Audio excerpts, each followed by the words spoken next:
Bonjour à tous et bonjour à toutes. Bienvenue dans Face à Michel Onfray sur CNews et sur Europe 1. Bonjour Michel. Bonjour Laurence. J'espère que vous allez bien. Je suis ravie de vous retrouver pour une heure d'échange et de débat autour de l'actualité. L'actualité, Michel, c'est le coup de pression de Marine Le Pen vis-à-vis du gouvernement de Michel Barnier. Son groupe du Rassemblement national affirme vouloir voter la censure si des mesures en faveur du pouvoir d'achat des Français ne sont pas prises en compte. La stratégie de la peur et du chaos ne fonctionne pas, selon elle. On verra ce que vous en pensez et aussi ce qu'en pensent les Français. La France insoumise propose d'abroger le délit d'apologie du terrorisme, cela au mépris des victimes du terrorisme islamiste dans notre pays. Une stratégie politique du chaos méthodiquement mise en place pour fracturer le pays avec un objectif final dont vous nous expliquerez, Michel, les tenants et les aboutissants. La mobilisation se poursuit en faveur de la libération de l'écrivain français Boualem Sansal, incarcéré à Alger. Après avoir été entendu par un parquet antiterroriste, il risque la réclusion à perpétuité. Pourquoi une partie de la gauche se tait en France ? Pourquoi nos gouvernants adoptent un silence aussi prudent ? Est-ce en raison de négociations secrètes au niveau diplomatique ? On verra là aussi ce que vous en pensez, Michel. Enfin, l'éducation sexuelle à l'école. Le ministre délégué à la réussite scolaire, Alexandre Portier, s'insurge contre le contenu du futur programme d'éducation à la sexualité qui doit être présenté prochainement au Conseil supérieur de l'éducation. Que contient ce programme ? Pourquoi enseigner aux enfants dès l'âge de 3 ans, je cite, la lutte contre les stéréotypes de genre ? Là encore, j'attends avec beaucoup d'impatience votre avis. Vous êtes prêt, Michel, pour cette heure de débat ? On commence, si vous le voulez bien, par Marine Le Pen, qui a dénoncé cette semaine les postures de ceux qui l'accusent d'irresponsabilité si d'aventure elle décidait d'actionner la motion de censure et donc de facto d'acter la chute du gouvernement de Michel Barnier. On va l'écouter. En début de semaine, elle était reçue à Matignon, justement par le Premier ministre pour évoquer ces questions de budget. Elle a dit qu'elle ne voterait pas ce budget en l'état. Écoutez-la. Ah, si le budget reste en l'état, nous l'avons toujours dit. Enfin, je veux dire, encore une fois, nous ne prenons personne de court. Nous avons dit la même chose depuis 3 mois. Nous avons exposé quels étaient pour nous les éléments non négociables. Voilà, je crois nous sommes vraiment loyaux dans la démarche politique qui est la nôtre. Nous défendons les Français, nous ne renoncerons pas à défendre les Français. Et le petit discours, la petite musique reprise par l'intégralité des médias et diffusée directement de Matignon, consistant à dire, vous vous rendez compte, si jamais ce budget est refusé, s'il y a une censure, ça va être dramatique, ça va être le chaos, ça va être la chienlit, etc. etc. Je veux dire, si ce budget passe pas, c'est le budget de l'année dernière qui s'appliquera. Il est plutôt, somme toute, moins mauvais que celui-là, puisqu'il y a moins d'impôts qui pèseront sur les classes populaires et les classes moyennes. Voilà pour Marine Le Pen, Michel Onfray. Ce risque de motion de censure existe, on verra ça la semaine prochaine. Est-ce que ça serait extrêmement grave ou est-ce que Marine Le Pen a raison quand elle dit qu'on exagère les risques d'une chute du gouvernement ? Je crois que le vrai problème, il n'est pas dans la petite politique politicienne dont elle participe, elle aussi. Il s'agit de savoir s'il va y avoir une dissolution dans 10 mois. Il s'agit de savoir si le président de la République va partir ou non. Il s'agit de savoir si on est prêt pour la prochaine présidentielle. Et puis après, on fait semblant de parler de la France, des Français, etc., etc. Personne ne parle de la France pour vous ? Assez peu. Oui. Il suffit de voir les trajets de tous ces gens-là. Ils ont juste envie d'être élus, d'avoir de plus en plus d'élus. Quand on voit que Gabriel Attal appelle à voter pour la France Insoumise et la France Insoumise... On va l'écouter dans un instant. Effectivement, ces gens-là n'ont pas grand souci de la France et des Français. Le général de Gaulle avait fabriqué des institutions extraordinaires, formidables. Tout était bien tenu et on avait un chef d'État, on avait un exécutif, un législatif, on avait une Assemblée nationale, un Premier ministre. Tout était fait pour que ça marche correctement. Et le général de Gaulle n'a pas dit si ça marche pas bien, 1, si ça marche pas bien, 2, si ça marche pas, etc. En disant si par exemple l'Assemblée nationale n'est pas de la même couleur que le président de la République, alors on va faire une cohabitation. C'était impensable pour lui. Oui. Ça ne marche pas, on s'en va. Le général de Gaulle dit, voilà, je suis le garant de la souveraineté nationale, vous m'avez donné mon pouvoir et ma puissance, vous me reprenez mon pouvoir et ma puissance, je m'en vais. Donc le vrai problème, c'est pas est-ce qu'on va voter, pas voter, parce que ça, on va l'entendre pendant des mois. Bien sûr. Et ça ne va être que ça, est-ce que c'est dangereux, est-ce que c'est problématique, etc. Ce qui est dangereux, c'est d'avoir un chef d'État qui n'a rien compris et qui se maintient au pouvoir, alors que les Français lui ont fait savoir qu'il avait explosé la France. Je rappelle que beaucoup de nos auditeurs probablement s'en souviennent, mais que Macron avait fait savoir qu'il jetait une grenade dans les jambes des Français. Dégoupillé. C'était un off, comme on appelle. Il l'avait dit en coulisses. Oui, Mais s'il le dit, c'est qu'il le pense, et il n'a pas dit qu'il ne l'avait pas dit. Dégoupiller, ça veut dire lancer une grenade. Une fois qu'elle est dégoupillée, si vous la lancez, elle est lancée. Il blesse, non pas machin bidule un tel, c'est pas ça le problème, il blesse la France. Il blesse les Français. Et la France est ingouvernable. Est-ce qu'on peut se permettre d'avoir une France qui n'est pas gouvernée ? Alors, si j'étais franchement cynique jusqu'au bout, je dirais oui, de toute façon, elle est déjà gouvernée à Bruxelles, donc c'est pas un problème qu'elle ne le soit plus à Paris. Ce que je pense en plus de ça. Mais le problème n'est pas de faire de la petite politique politicienne sans cesse en disant alors on va voter, on va pas voter, parce qu'il vote la censure, Barnier tombe, qu'est-ce que fait le président de la République ? Il le maintient, et puis voilà, il présente sa démission, il refuse la démission, ou alors il change 3 noms en disant il y a eu 3 ministres qui ont été terribles et qui sont pas à la hauteur, on va en mettre 3 autres, et puis on recommence. Mais c'est le retour des régimes des partis ou pas pour vous ? Ça n'est que ça. C'est que ça. La raison d'en appeler au régime des partis, c'était la formule du général de Gaulle, c'était la formule avec laquelle il qualifiait la 4e République, qui était ingouvernable. C'est parce qu'elle était ingouvernable qu'il a fait une 5e qui permettait le gouvernement, avec la grandeur d'un général qui disait « Si vous ne voulez pas de moi, je m'en vais. Si vous ne voulez pas de moi, c'est-à-dire si je perds les élections. Macron, il les perd, il reste. Si je perds un référendum, là, depuis un certain temps, quand on perd les référendums, on fait voter le Congrès contre le résultat du référendum, etc. C'est le traité de Lisbonne et c'est le traité de 2005 qui a été voté en 2008 en disant « Ah, au référendum de 2005, vous n'avez pas voulu, en 2008, vous l'aurez, etc. » Tous ces gens qui méprisent la Constitution, qui méprisent l'esprit de la Ve République et qui nous parlent du général de Gaulle en disant le général de Gaulle disait que, sur des problèmes très précis, il suffirait de faire des choses très claires et on démissionne. Et voilà, s'il voulait vraiment laisser une trace dans l'histoire et une trace qui soit belle, pour l'heure elle n'est pas terrible, la trace qu'il laisse, mais ce serait de dire je démissionne parce que c'est pas bon pour la France qu'elle soit explosée comme ça et ingouvernable, donc ingouvernée. Michel Onfray, on va écouter maintenant Gabriel Attal, qui lui s'en est pris à Marine Le Pen cette semaine. Elle adopte selon lui une attitude irresponsable en jouant à faire de la politique politicienne. On écoute Gabriel Attal. Je crois que Madame Le Pen a revêtu son costume favori, c'est celui de la petite politique politicienne. C'est une spécialiste en petits coups de politique politicienne. Moi, chacun sait les doutes que j'ai sur ce budget, et notamment sur le choix d'augmenter le coût du travail pour la première fois depuis 30 ans dans notre pays, alors que la compétition internationale fait rage, que Donald Trump va prendre ses fonctions, que la Chine investit massivement dans son économie. Augmenter le coût du travail, je l'ai dit, me semble être une mauvaise idée. Et surtout, il y a d'autres chemins plutôt qu'augmenter le coût du travail pour nos boulangers, nos artisans, nos commerçants, nos industries. Par exemple, faire la réforme de l'assurance chômage que j'avais prévue pour qu'il y ait davantage de Français au travail. Maintenant, une fois que j'ai dit ça, la position qui est tenue par Madame Le Pen est totalement irresponsable. On ne joue pas à pile ou face avec l'avenir du pays. Qu'est-ce que vous pensez de ces déclarations de Gabriel Attal ? Michel Onfray. Grand garçon et fidèle au petit garçon qu'il était quand il avait 9 ans, souvenez-vous, on a sorti ses archives quand il a été élu, et il dit « Mon papa m'a dit que si on voulait réussir, il fallait faire du théâtre ».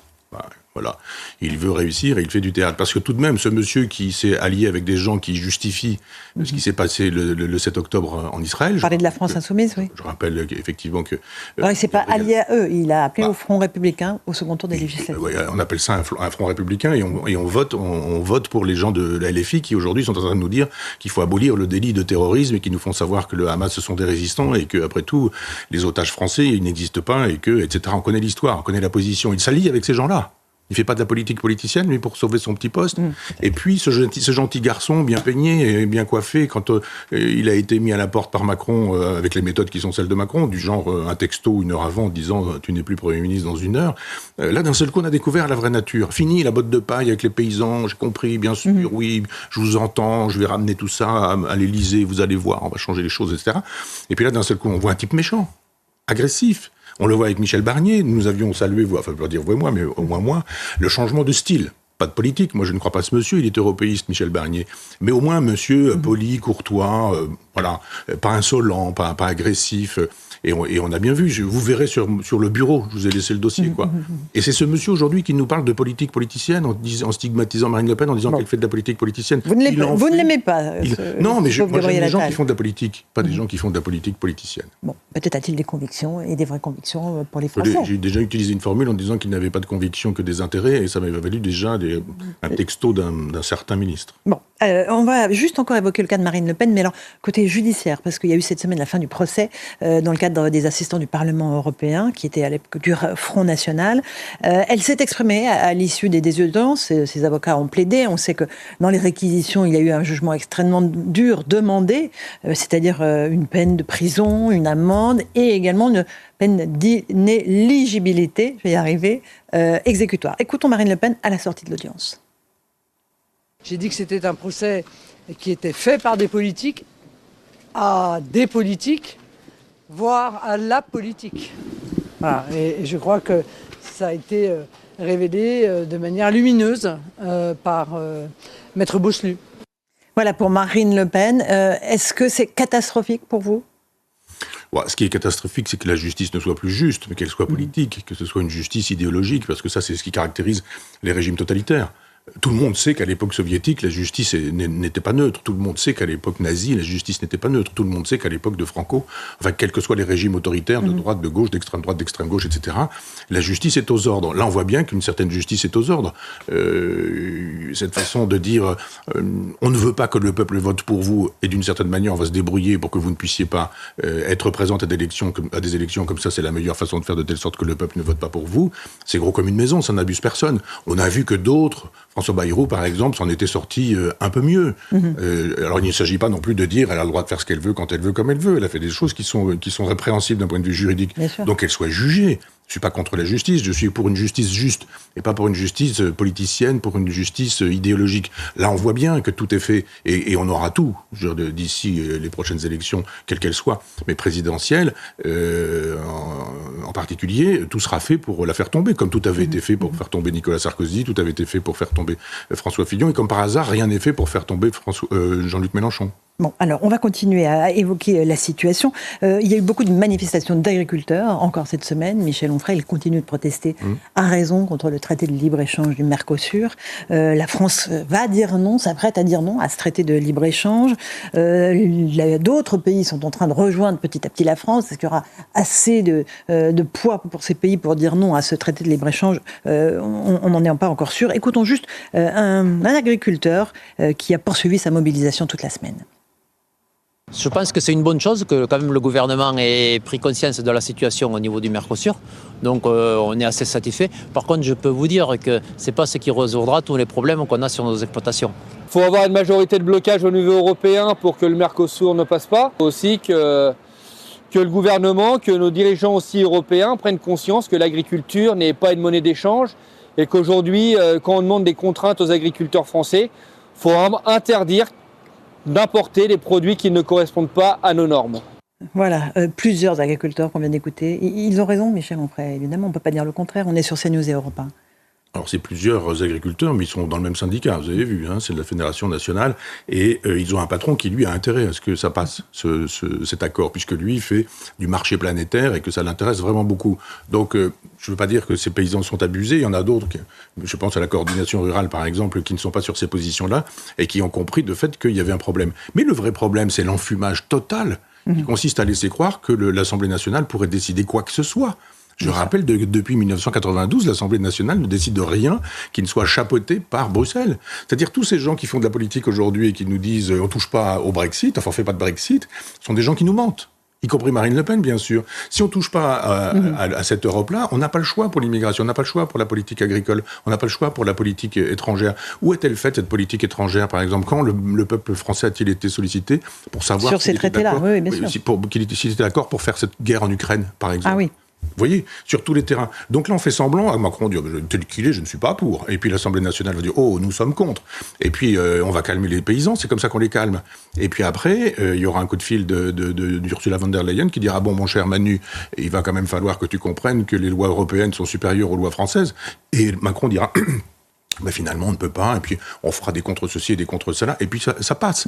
C'est-à-dire qu'à chaque fois, il s'agit de contourner les paysans en se disant il faut juste qu'ils rentrent chez eux, il faut juste que les tracteurs soient dans les fermes et pas devant les préfectures, il faut juste arrêter les arrosages de lisier, et donc là, c'est un instrument de domination du peuple paysan que de laisser croire qu'on pourrait décider quoi que ce soit à l'Assemblée nationale. C'est fini depuis 1992. Alors il y en a un qui l'a très bien compris, c'est le président brésilien Lula, qui se bat évidemment pour ce traité, il y a tout intérêt, évidemment. Il se moque un peu de la France dans l'extrait qu'on va entendre, puisqu'il dit que seule Ursula von der Leyen prendra au fond la décision, et je sais que ça va vous faire bondir. Écoutons le président Lula. Je veux que l'agro-industrie continue à se développer, parce que nous allons conclure l'accord du Mercosur. Ce n'est pas tant à cause de l'argent, nous allons le faire parce que je le fais depuis 22 ans, et donc on va le faire. Et si les Français ne veulent pas de l'accord, ils n'ont pas le dernier mot en la matière. C'est la Commission européenne qui décide. Ursula von der Leyen a le pouvoir de conclure l'accord et j'ai l'intention de signer cet accord cette année. Tout est dit là dans ce que dit le président brésilien, Michel Onfray. Vous avez vu comment les gens de gauche, quand ils arrivent au pouvoir, comment ils deviennent de droite, et même d'une droite parmi les plus puantes. C'est-à-dire que vraiment ce type qui a fait de la prison d'ailleurs, qui vient du syndicalisme ouvrier, dès qu'il a été élu, moi je l'ai dit à l'époque, dès qu'il a été élu, qu'a-t-il fait quand il a fallu nommer un Premier ministre? Il a nommé quelqu'un que le FMI lui avait indiqué. C'est clair. Voilà quelqu'un qui a trahi et trompé le peuple. La gauche sait bien faire ça. C'est un peu d'ailleurs dans son ADN. Et une fois arrivé au pouvoir, il a dit bon, maintenant voilà. Là, c'est clair.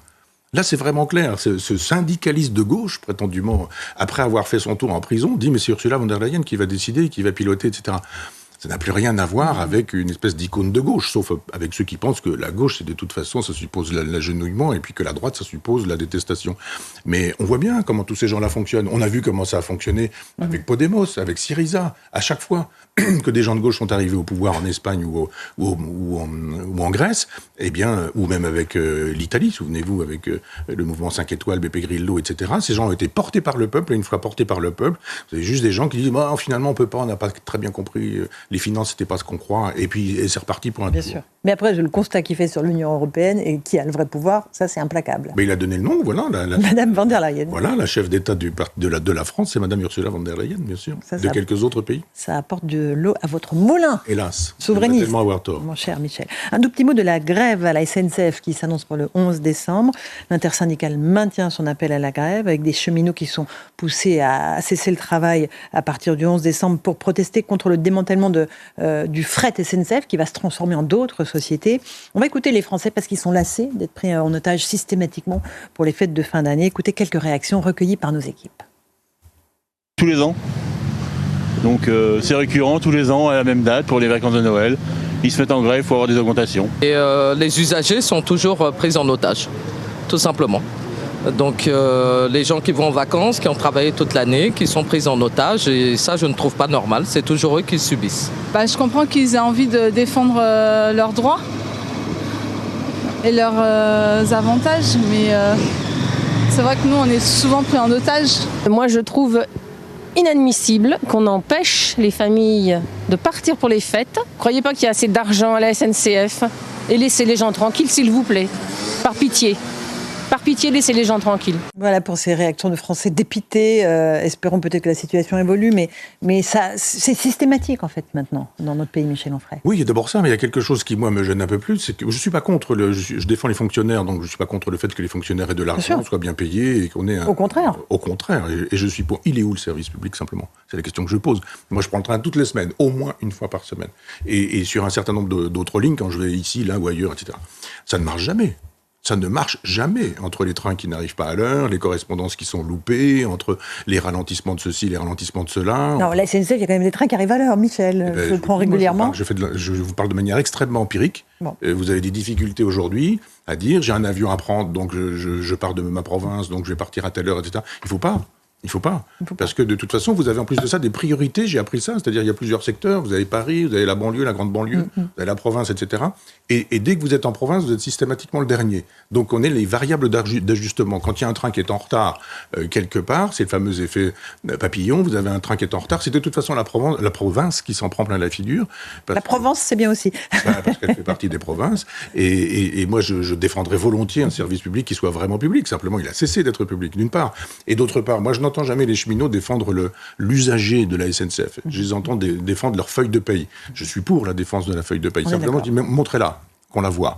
Voir si vous êtes si misérable et si miséreux. Il y a des gens aujourd'hui qui dorment dans leur voiture. Il y a des gens qui sautent un repas par jour. Il y a des gens qui ne peuvent pas envoyer leurs enfants faire des études. Il y a des gens qui ne peuvent pas envisager que leurs enfants puissent faire des études à Paris parce que la location d'un studio à Paris n'est pas possible ou n'est pas pensable. C'est drôle que ces gens-là n'aient pas la solidarité ouvrière ou la solidarité avec les vrais plus miséreux de la société française et qu'ils soient là juste en train de défendre un truc qui est sidérant qu'on appelle les privilèges. C'est-à-dire ces gens qui se réclament d'une gauche de Révolution française en disant Robespierre, c'est fantastique, c'est merveilleux, c'est formidable, mais faites votre nuit du 4 août. Et l'abolition des privilèges, faites-la, mais faites-la cette abolition, mais pas là où vous l'imaginez. C'est pas, il y a des privilèges dans plein d'endroits comme ça, on dit, mais non, nous on garantit nos privilèges. Ça s'appelle être contre-révolutionnaire. Ça s'appelle être conservateur. C'est drôle que ces gens qui n'aient que le mot révolution à la bouche soient des conservateurs en ce qui les concerne en disant, non, on veut des petites primes. On a les Jeux Olympiques, on conduit des trains comme d'habitude, c'est pas des trains modifiés, mais on veut des primes. Et bien, si vous ne nous donnez pas la prime, on fait une grève. Il y a une grève, d'accord, pas de problème, on vous donnera la prime. Et on vous donne la prime. Mais qu'est-ce que c'est que, on parlait tout à l'heure de la politique et de la politique politicienne, qu'est-ce que c'est que le syndicalisme quand ça n'est jamais qu'une petite défense des intérêts personnels, en prenant prétexte les premiers de la France, les seconds du service public. Moi, je défends le service public, mais pas ces gens qui prennent notre service public en otage. Je ne parle pas des grèves, mais qui en font de manière sémantique un otage en disant il faut défendre le service public. Mais tous ces gens le détruisent. Il y a l'insécurité dans les trains. Moi, je vous assure que j'ai vu, j'en vois, et on discute avec les contrôleurs de train qui me parlent, qui m'expliquent la difficulté de leur métier. Il y a une époque, sur la ligne Paris-Granville, ils me disaient, mais de toute façon, sur telle portion, on ne contrôle pas. Parce que de toute façon, on se fait cracher dessus, on se fait insulter, on se prend des coups, et on appelle la police, la police ferroviaire. La police ferroviaire ne vient pas. Moi, j'ai vu des gens qui ont menacé de police, et puis quand la personne arrivait dans la gare en question, il n'y avait évidemment pas de police, et elle s'en allait sans difficulté, etc. Donc, service public, c'est un service dans lequel on sait qu'on peut arriver à l'heure, dans lequel on sait qu'on ne va pas trouver des crachats, par exemple, quand on va ouvrir sa tablette, dans lequel on ne va pas forcément voyager avec les ordures du voisin qui auront été posées sur le truc, dans lequel on aura été, etc., etc. Et puis dans lequel on ne dira pas que les feuilles tombant, les trains patinent, ou qu'il y a eu un accident de personne, ou qu'on a un sanglier qui est sur la voie. Ça, c'est pas de la faute de la SNCF. Eh bien, écoutez, c'est drôle, parce qu'il y a eu une époque où il n'y avait pas ce genre de problème. Pas parler de la machine à vapeur, mais moi je me souviens de vieux Vous nous ramenez autant de machines à vapeur. Non, mais moi j'ai connu des cheminots qui mettaient leur montre à l'heure en fonction du passage du train. Oui. Le train passait, ils disaient attention, il est 18h47. Et parce que c'était ainsi. Et c'était avec la vapeur. Je ne vais pas regretter la vapeur. Moi, j'étais étudiant à la fac de Caen. On avait des profs qu'on appelait des turboprofs qui venaient de Paris. Le train mettait 20 minutes de moins qu'il n'en met aujourd'hui. Alors, turboprof, j'aime beaucoup cette expression. Vous êtes notre turbo Michel Onfray. On fait une petite pause, Michel. On se retrouve dans un instant sur, évidemment, CNews et Europe 1. On parlera de l'abrogation souhaitée par la France Insoumise du délit d'apologie du terrorisme. Ça vous a fait beaucoup réagir. À tout de suite. On se retrouve dans la seconde partie de Face à Michel Onfray sur CNews et sur Europe 1. Michel, vous avez souhaité nous parler de cette proposition de la France Insoumise qui vise à supprimer du code pénal le délit d'apologie du terrorisme. On rappelle que plusieurs figures de ce parti sont passées devant la police pour répondre précisément de ce délit-là. Ce n'est peut-être pas sans lien. On va écouter à l'Assemblée nationale la réaction de Bruno Retailleau, ministre de l'Intérieur, qui a fustigé cette proposition de la France Insoumise. Il estime que c'est une faute morale. On l'écoute et je vous passe la parole ensuite. Je pense que c'est une proposition de loi de la honte. Alors qu'il y a quelques jours, nous avons commémoré le 9e anniversaire du massacre du Bataclan. C'est précisément ce mois de novembre qu'a choisi LFI pour déposer ce texte, une proposition de loi.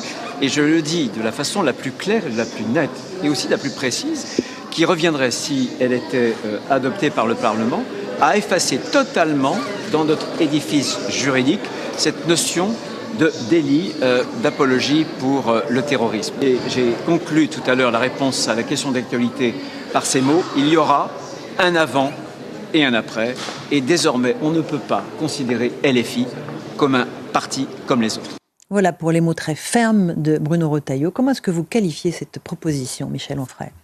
C'est drôle comme les gens ont besoin de tonnes de preuves pour finir par comprendre qu'il y a un danger pour la démocratie, et c'est vraiment la France Insoumise. Et ceux qui suivent la France Insoumise et ceux qui la rendent forte, c'est-à-dire les alliés socialistes, les alliés écologistes, et puis les alliés des macronistes qui finissent, on en a parlé tout à l'heure, à la Attal, je dirais, ou Darmanin, par voter ensemble en disant il n'y a pas de danger avec ces gens-là, il n'y a pas de danger avec ces gens-là.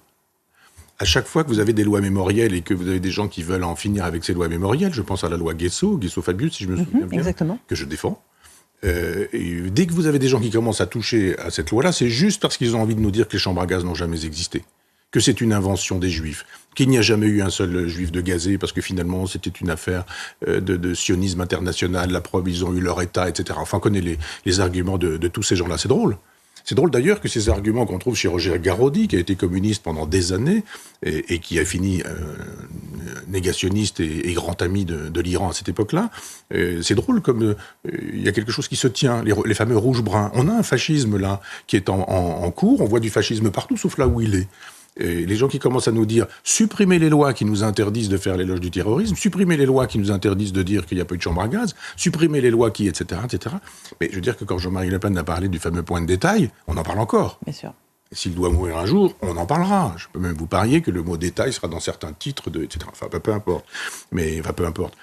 Je dis simplement que combien de preuves faudra-t-il aux gens pour qu'ils comprennent qu'il y a un vrai danger, là. C'est-à-dire qu'on doit pouvoir dire aujourd'hui que une centaine de personnes peuvent être... Plus de 1000 personnes peuvent être massacrées, des centaines de gens peuvent être en otage, mais vous avez des otages français actuellement. Et on se dit, finalement, ils sont en otage, mais c'est prise de guerre, c'est normal, c'est tout à fait défendable. Jusqu'où ira-t-on dans la tolérance ? Parce qu'il n'y a pas que ça. Vous ajoutez tout ça. Est-ce qu'il y aura un jour une goutte d'eau qui va faire déborder le vase ? Et comment ? Alors, ce que disent ces députés aussi, c'est au nom de la liberté d'expression. Il faudrait qu'on déplace le délit d'apologie du terrorisme au droit de la presse parce que sinon ça entrave la liberté d'expression. C'est un vrai argument ou pas pour vous ? Non, c'est pas un argument. La liberté, c'est pas la licence. On va pas dire, mais on devrait pouvoir avoir le droit de violer. Après tout, moi j'ai liberté de violer. J'ai le droit de casser la figure à mon voisin. Il m'insupporte, donc ça s'appelle une liberté. Si vous me dites non, vous n'avez pas le droit, vous êtes en train de brimer ma liberté. Je me rappelle Madame Rudinesco qui faisait savoir à France Culture qu'il fallait interdire la diffusion de mon cours sur France Culture au nom de la liberté d'expression. Et j'ai lu il y a quelques jours qu'un certain nombre de libraires interdisaient la vente d'un certain nombre de livres qui relevaient du groupe Bolloré, au nom de la liberté d'expression. Mais ces gens-là n'ont jamais lu Orwell, La ferme des animaux. Il nous le dit très précisément, Orwell, comment fonctionne le totalitarisme. Ce sont des gens qui limitent les libertés, qui viennent nous dire qu'ils le font au nom de la liberté. Donc non, il y a un moment donné où quand vous interdisez la proposition d'une parole, la possibilité pour un livre d'être édité, ou la possibilité de ne pas tout dire, Je ne suis pas un fanatique, par exemple, des caricatures. Je ne vois pas l'intérêt. L'horizon indépassable de notre civilisation, ce serait de caricaturer. Et à un moment donné, on peut faire autre chose. Je préfère Voltaire et son ironie, qui relève de la caricature probablement, que de voir le prophète à quatre pattes de manière... Je défends pas ce genre de choses. Alors cette façon de voir de la liberté partout, là où il n'y a que de la licence. On n'a pas le droit de dire j'ai la liberté de vous insulter, de vous violer, de vous massacrer, de dire que c'est bien fait si vous avez perdu des gens dans le massacre du 7 octobre. Non, c'est pas la liberté. On confond la liberté et la licence. Et quand ces gens commencent à parler de la liberté d'expression, alors que finalement c'est eux qui interdisent les manifestations, c'est eux qui interdisent, et qui d'ailleurs font fonctionner des équipes de community managers pour faire de telle sorte que, pour moi là pour le coup, vous ayez sur le net en permanence des fake news pour vous pourrir, pour vous expliquer que vous avez dit ça, vous l'avez jamais dit, que vous avez fait ça, que vous l'avez jamais fait. Enfin, je ne vais pas rentrer dans mon cas particulier, mais c'est en permanence, ces gens-là ne défendent évidemment pas la liberté d'expression. Ils défendent au contraire la contrainte. D'ailleurs, tous ces gens, on parlera tout à l'heure de Boualem Sansal, mais tous ces gens qui ne soutiennent pas Boualem Sansal sont des gens qui estiment que le gouvernement autoritaire de l'Algérie est un gouvernement qui finalement leur convient assez bien, alors qu'on ne parle pas de liberté d'expression dans ces cas-là. Michel Onfray, on est sur CNews et sur Europe 1. Parlons donc de Boualem Sansal, cet écrivain franco-algérien qui a été arrêté à la mi-novembre en Algérie. Il a été entendu, selon les dernières informations, par un parquet antiterroriste d'Alger, placé sous mandat de dépôt. On sait qu'il a critiqué à de nombreuses reprises le régime algérien. Et il dit aussi quelque chose que ne veulent pas entendre les dirigeants algériens. Je ne parle pas du peuple algérien, je fais vraiment la différence entre le peuple algérien et celle qu'il dirige. Écoutons juste une petite réaction et je vous passe la parole ensuite, celle de Jean-Christophe Rufin, ancien ambassadeur, membre de l'Académie française, qui demande évidemment la libération de Boualem Sansal. Je vais faire valoir très vite auprès de mes confrères et de façon, j'allais dire, collégiale, la nécessité de passer à l'action. C'est-à-dire que les pétitions, les petits communiqués, c'est très bien, mais je pense qu'il faut agir. Et la proposition que j'ai faite, je peux malheureusement pas en faire d'autres, mais elle aurait déjà un poids, c'est de les lire. Nous avons des procédures pour ça, les lire, j'allais dire, de façon urgente, ce qui ne serait pas étonnant, compte tenu qu'on l'a déjà remis 2 grands prix, prix de la francophonie et grand prix du roman. On le connaît bien, il a tout à fait sa place parmi nous, et je pense que c'est le moment d'essayer d'étendre notre protection sur lui en montrant que la France le reconnaît pleinement. Voilà pour l'initiative de Jean-Christophe Rufin. L'Académie, il y a beaucoup d'intellectuels qui se mobilisent, et c'est tant mieux, mais est-ce que ça aura un poids Les lire à l'Académie française, c'est formidable. Oui, très bien. Il y a d'autres pétitions aussi. Je l'écoutais, moi je découvre l'archive, là, mais je vous l'aurais proposé en disant mais pourquoi, et il le fait. C'est formidable. Non, mais c'est une protection qu'il faut lui apporter. D'abord, j'ai la chance de le connaître un peu et c'est le plus gentil des hommes. C'est pas une archive, c'est juste un extrait de l'heure des livres. Il l'a dit cette semaine chez nous, sur nos antennes. Oui. Ça a été dit dans la semaine, mais je connaissais pas sa prise de position et c'est très très intéressant. C'est ce qu'il faut évidemment faire. Mais plus et mieux. Moi, j'ai râlé à une époque contre la façon que la France a eu de réagir à Salman Rushdie. Quand même, Bernard-Henri Lévy avait fait beaucoup de choses à cette époque, et il avait bien fait. Mais le chef de l'État, Jacques Chirac, avait fait savoir que il avait peut-être un peu cherché. Un certain prince Charles, devenu aujourd'hui Charles III, roi d'Angleterre, avait aussi fait savoir que il avait peut-être un petit peu cherché. Et là, on a effectivement des intellectuels de gauche, appelons ça comme ça, qui nous disent il a peut-être un peu bien cherché, quand même. Il a fait usage de son intelligence. À gauche, on préfère des gens qui obéissent plutôt que des gens qui réfléchissent. Et surtout quand les gens réfléchissent sur un gouvernement en disant c'est peut-être pas terrible. Et puis après tout, même s'il se trompe sur la question du Sahara occidental, il peut se tromper, on a le droit de se tromper.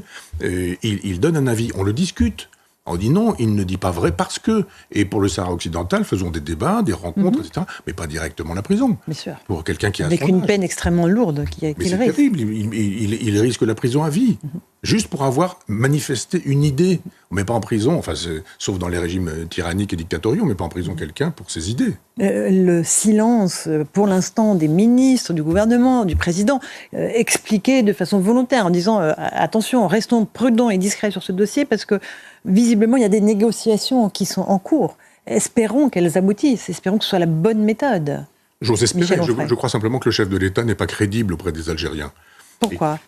Parce qu'il a tout dit et le contraire de tout, parce qu'il est le contraire d'un chef d'État, parce qu'il y a une tradition de virilité, de machisme, que je ne juge pas, mais dans la tradition arabo-musulmane, de parole donnée, de sens de l'honneur, de choses qu'on fait, de choses qu'on ne fait pas. Enfin voilà, le Maghreb, c'est une civilisation. Et on ne s'adresse pas à quelqu'un qui procède d'une civilisation comme s'il procédait de la vôtre. Donc quand vous avez perdu votre propre crédit, qu'est-ce que vous pouvez faire ? Et puis il a surtout insulté des gens. Les diplomates savent bien comment faire pour dire les choses sans insulter. Lui, il ne sait pas, Emmanuel Macron. Et il détruit même la diplomatie française pour pouvoir dire j'ai placé un copain, un ami, quelqu'un qui connaît bien Brigitte et qu'il aime bien, il va être ambassadeur, etc. Il faut être sérieux, c'est un métier, c'est compliqué. Il faut être polyglotte, il faut connaître les usages, il faut savoir ce qu'on dit, ce qu'on dit pas, il faut négocier. Et là, pour le coup, il a beaucoup agressé. Sans doute, mais là, s'il y a des négociations, espérons qu'elles aboutissent, Michel Onfray. Oui, mais je pense diplomatique, que lui non, mais vous savez, moi, entre chefs d'État. J'ai lu 2 ou 3 papiers sur ce sujet, et j'ai lu un papier dans lequel le gouvernement algérien disait si ça gêne la France, c'est tant mieux. Donc vous voyez l'état d'esprit déjà. C'est-à-dire quand vous partez, c'est comme si vous voulez négocier avec le Hamas, comme si vous voulez négocier avec l'Iran, il y a des gens avec lesquels vous partez de très très loin. Et qu'est-ce que vous allez apporter ? La négociation, c'est tu me donnes ça, je te donne ça. Libérons Boualem, bien sûr, mais qu'est-ce que vous allez donner, vous ? Vous allez vous taire, vous allez donner un contrat, vous allez revenir... Alors, ça ne gêne pas Emmanuel Macron, mais revenir sur la question du Sahara occidental. Il avait dit non, finalement, il est marocain. Les Algériens ils disent non, c'est à nous. Alors, il lui suffirait de dire, mais comme il y a des volte-face chez lui, et que c'est d'ailleurs ce qui le caractérise, c'est à ça qu'on le reconnaît, il lui suffirait de dire oui, c'est effectivement, c'est marocain, mais ça peut aussi être algérien parce qu'on pourrait... Bon, il pourra faire ce genre de choses, mais ça ne trompera pas le gouvernement algérien qui, lui, est sur des logiciels absolument différents, et surtout sur un logiciel de mépris de la France, là où il est coupable, avec les Benjamin Stora et autres, c'est-à-dire ces gens qui écrivent l'histoire comme une espèce de grande histoire de repentance. Nous avons tout mal fait, quoi que nous ayons fait depuis le début. De toute façon. Donc il faut lire Camus sur ce sujet. Enfin, il y a un compagnonnage entre la France et l'Algérie pour le meilleur et pour le pire. Oui, il y a eu du pire, c'est évident. L'histoire est connue, mais il n'y a pas eu que le pire. Puis moi, quand je suis allé en Algérie, j'ai vu un grand peuple. J'ai vu des gens qui sont soumis. Il ne faut pas confondre le gouvernement et le peuple. Le gouvernement français, on l'a dit tout à l'heure. Macron, c'est pas le peuple français. Il ne faut pas assimiler. C'est la même chose avec la Russie, d'ailleurs. Quand les gens nous ont dit, oh là là, les musiciens ne doivent plus jouer Shostakovich, les écrivains ne doivent plus faire de conférences sur Dostoïevski, et les philosophes sur Soloviev ou Berdyaev, etc. Non, il y a un moment donné où il faut comprendre que l'Algérie, c'est un grand pays, que nous devrions pouvoir avoir des grandes et belles relations avec ce pays, mais que les gens qui sont au pouvoir, c'est pas forcément la crème de ce qu'on pourrait espérer quand on attend une démocratie. Michel Onfray, on est sur CNews et sur Europe 1. Parlons de ce qui se passe maintenant dans nos écoles en France, parce qu'il y a une fronde qui s'organise face au programme d'éducation à la sexualité, programme à l'époque annoncé par Pape Ndiaye, qui fait l'objet de concertation, mais qui doit être présenté là à la mi-décembre au Conseil supérieur de l'éducation. C'est absolument une levée de bouclier de part et d'autre, parce qu'il y a un certain nombre de choses dans ce programme qui heurte, notamment ce que l'on peut dire à des enfants de 3 ans, des enfants de maternelle, des enfants de primaire même. Est-ce qu'il faut ou non aller sur ces terrains-là avec des enfants aussi jeunes. On va écouter Alexandre Portier, ministre délégué à la réussite scolaire, qui a pris une position extrêmement courageuse à l'Assemblée nationale. L'école a pour mission de protéger nos enfants et en même temps de les aider à construire leur jugement par eux-mêmes. C'est pour ça, effectivement, qu'il faut un programme pour les aider à comprendre le monde qui les entoure. Mais c'est aussi pour ça qu'il est évidemment hors de question de laisser faire tout et n'importe quoi. Et je vous le dis à la fois comme élu, mais aussi comme beaucoup ici en tant que père de famille, ce programme, en l'état, n'est pas acceptable. Et il doit être revu. Et aujourd'hui, j'ai 3 réserves importantes que je partage avec une totale franchise avec vous. Premièrement, je m'engagerai personnellement pour que la théorie du genre ne trouve pas sa place dans nos écoles parce qu'elle ne devrait pas y avoir sa place. Deuxièmement, le militantisme n'a pas non plus sa place dans nos écoles. Et je veux un encadrement très strict de tous les intervenants qui auront à porter ces sujets dans nos établissements parce qu'il est hors de question de laisser nos écoles se transformer en terrain militant. Troisièmement, je veux aussi une meilleure prise en compte du développement de nos élèves. Parce que toutes les notions qui doivent être évoquées dans ces matières doivent être en fonction, évidemment, du développement de nos élèves et avec sagesse pour décider avec l'Académie des sciences et l'Académie de médecine ce qui est le plus approprié.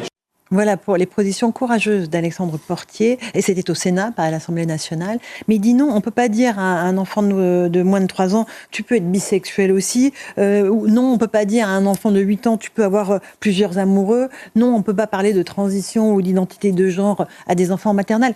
Sur le fond, vous êtes d'accord avec ça, Michel Onfray ? Oui, je trouve très paradoxal qu'on puisse faire des campagnes de publicité contre le tabac et en même temps estimer que la drogue c'est formidable. Enfin, le hashish qu'on fume, je sais pas comment ça se fume, enfin ça se fume avec du tabac, j'ai vraiment l'impression. Donc on peut pas. Mais il y a des campagnes de communication là-dessus ? Non, mais enfin, ça reste positif. C'est-à-dire que quand on parle de la drogue, ce sont les méchants dealers dans les banlieues. C'est pas du tout le consommateur festif, comme on dit. Donc d'un côté, on vous dit pas de tabac, mais en même temps, le tabac est nécessaire pour ça. Et puis là, on vous dit, oh là là, la pornographie, c'est pas bien. Et puis en même temps, on va l'enseigner à l'école.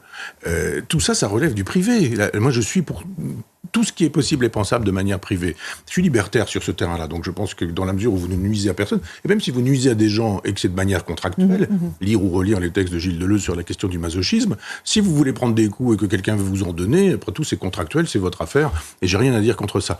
Mais que ça devienne public, et que ça devienne une fierté, puisque c'est le nom qui est mis en avant. Il n'y a aucune fierté à être homosexuel, il y a beaucoup de fierté à être hétéro. On est homosexuel, très bien. On est hétéro, très bien aussi. Il y a des sexualités qui sont défendables, homosexuels, hétérosexuels, diverses et multiples, et puis d'autres qui ne le sont pas. Et celles qui ne le sont pas, c'est le fait de ne pas pouvoir consentir. Donc, pas avec les morts. Nécrophilie, pas avec les animaux, zoophilie. Je rappelle que Peter Singer, grand philosophe progressiste, en fait la promotion, en estimant qu'on peut avoir des relations sexuelles avec des animaux, pourvu qu'on ne leur fasse pas de mal. Ça, c'est le prochain sujet. Et donc, il y a un moment donné où on doit pouvoir se dire, non, il y a des choses qu'on ne peut pas accepter parce que les enfants ne sont pas prêts. On ne peut pas à des enfants parler enfin, je ne vais pas utiliser les mots à l'antenne, parce que vous allez leur ça traumatise certains enfants. Certains, ils ressortent de cours, ils sont traumatisés. Hein. Mais c'est ce que nous dit la pub en même temps. Vous savez, les contenus, il y a des pubs de télévision nous disant, oh là là, les contenus, vous avez vu, les enfants, Puis là, on dit, mais il n'y a pas de problème, ça, vous allez pouvoir le faire à l'école. Et vous allez pouvoir expliquer tout ça à l'école. Non, il y a une éducation déjà à l'altérité, avant de penser à la sexualité. L'altérité, autrui existe. Tu n'es pas tout seul au monde. C'est ce qu'on appelait jadis, et que moi j'adorais quand j'étais gamin, l'éducation civique, ou l'éducation morale. Bien mal acquis ne profite jamais, tu ne voleras point, tu ne tueras point, enfin des choses un peu élémentaires. On est j'allais dire presque tous d'accord sur ce sujet. Mais quand on commence à faire avancer l'éducation sexuelle, on fait reculer l'instruction publique. Autre sujet qui est lié, le sujet de la lutte contre les violences faites aux femmes. Il y a eu beaucoup d'engagement aussi cette semaine. Michel Barnier s'est rendu à la Maison des Femmes à l'Hôtel-Dieu. Il a prononcé un discours très important. Et puis, on parlera après de l'affaire Pellicot, du jugement dans l'affaire Pellicot, encore des réquisitions dans l'affaire Pellicot, parce qu'évidemment, tout ça est au cœur des violences faites aux femmes. Écoutons d'abord le Premier ministre. La lutte contre les violences faites aux femmes nécessite une mobilisation tout entière de toute la société. C'est un enjeu de société. C'est un combat juste et nécessaire. Je salue la mobilisation de toutes les associations, des citoyennes, des citoyens, des collectivités territoriales, des services de l'État, naturellement, sur l'ensemble du territoire, en particulier ces derniers jours, mais aussi depuis le début du procès d'Imazan, dont je suis convaincu qu'il marquera quelque part un avant et un après dans cette lutte. Voilà pour Michel Barnier, qui à la fois évoque les violences faites aux femmes et ce procès donc de Dominique Pellicot et de ses co-accusés. Michel Onfray, c'est une cause évidemment capitale, majeure dans notre pays, qu'on n'arrive pas du tout à juguler, en tout cas, ces violences. C'est globalement lié avec ce qu'on vient de se dire sur la question de la sexualité. Exactement. C'est-à-dire qu'entre le rien sur la sexualité et ce qui est proposé, il y a quelque chose à mettre en place. Justement sur ce que j'appelais la question de l'altérité, l'existence d'autrui. Parce que là, effectivement, il n'y a pas d'altérité. Quand vous imaginez que votre femme est une chose que vous pouvez prêter, offrir à d'autres hommes, ça peut être votre fantasme si votre femme elle est d'accord, mais pas sans son consentement. Donc il y a une réflexion à mener sur le statut d'autrui. Alors de là à dire que il s'agit des hommes dans l'absolu et que tous les hommes sont ainsi. Pardon, mais non. Non, c'est pas le sujet. J'ai entendu, je ne sais plus qui, une procureure, je crois, qui a fait savoir que ça a engagé une nouvelle voie sur l'éducation de nos enfants, de nos petits-enfants, de nos garçons. Non, je suis désolé, on n'est pas tous des violeurs. On est potentiellement des violeurs, mais potentiellement et réellement, c'est pas exactement la même chose. Comment le devient-on ? C'était la bonne question de cette... C'est l'éducation. De l'éducation. Alors, oui, mais... C'est ce que disait l'avocat de Dominique Pellicot, oui, c'est ça ? Elle dit on ne naît pas pervers, on le devient. Elle a tellement raison sur ce sujet. Et d'ailleurs, tous les sartriens devraient lui dire qu'elle a raison. Et les sartriens sont aujourd'hui de gauche, je ne connais pas de sartriens de droite. Et juste dire, prenons ce sujet en main, comment devient-on ce monsieur ? Alors évidemment, la possibilité de le juger, c'est un salaud, c'est une ordure, etc. On est d'accord, c'est facile à faire, et ça peut être fait. Mais comment a-t-il pu faire ça ? Comment a-t-il pu le devenir ? Et que peut-on faire pour que ça ne recommence pas ? Comment le devient-on ? Et je pense de fait que quand on jette le trouble dans le genre, je vous ai parlé tout à l'heure du genre, mais comme je me souviens de Najat Vallaud-Belkacem, qui à l'époque était présidente, elle était ministre de l'Éducation nationale. Elle disait la théorie du genre, ça n'existe pas. Mais bien sûr que si, ça existe. Et aujourd'hui, elle parlait du prétendu islamo-gauchisme. J'ai lu ça aussi cette semaine, du prétendu. Cette façon de nier l'existence des mots, et puis de nier l'existence des choses. Moi, j'ai des petits-enfants, je vois comment ils sont, mais ils sont extrêmement fragiles. Si l'éducation nationale ne contribue pas à la fabrication des identités, mais si au contraire elle contribue à la destruction des identités, au délitement des identités, si la famille ne contribue pas, parents, grands-parents, à la constitution des identités, mais à la dilution des identités, et c'est difficile avec des familles dites recomposées aujourd'hui. Je rappelle qu'une famille décomposée a d'abord été recomposée et d'abord été décomposée, et que ça laisse des traces. Donc c'est difficile de constituer des entités, des identités, et je pense que plutôt que de penser en termes de morale en disant c'est pas bien, faisons le nécessaire pour ne pas fabriquer des Pellicot, des monsieur Pellicot en masse. Vous avez raison, Michel Onfray. Avant de terminer, je signale à nos téléspectateurs, nos auditeurs, votre livre dans la collection bouquins. Michel Onfray, Esthétique du voyage, 250 pages de carnet de voyage inédit. Racontez-nous en 30 secondes ce que c'est. J'ai fait pas mal de livres sur des voyages. Mon vieux papa de 80 ans jadis au pôle Nord pour lui fêter son anniversaire, puisque c'était un désir qu'il avait quand il était lui-même petit garçon. Et puis plein d'autres voyages un peu partout sur la planète. C'était l'époque où j'étais pas un dangereux fasciste, donc j'étais un peu partout sur la planète pour parler de mes livres. J'ai traduit en une trentaine de langues, donc j'ai fait beaucoup de voyages. Donc j'ai fait des livres, mais j'ai surtout fait des carnets de voyage. D'accord. Je rédigeais comme ça vraiment des prises de notes. Et Jean-Luc Barré qui me fait l'amitié de me publier pour la 3e fois dans la collection bouquins, parce qu'elle est prestigieuse. Prestigieuse édition. Et bien, il m'a dit non, mais c'est bien, tes carnets, c'est vraiment très intéressant, des prises de notes. J'avais moi-même oublié que j'avais vécu ce que j'avais vécu, mais je ne sais plus, au Brésil, au Japon, en Inde, enfin, ce sont des carnets. Un très joli cadeau de Noël pour nos auditeurs et téléspectateurs. C'est une bonne idée, merci. Merci beaucoup, Michel Onfray. Le temps est passé très vite. Merci pour cette belle émission. On se retrouve la semaine prochaine sur CNews et sur Europe 1.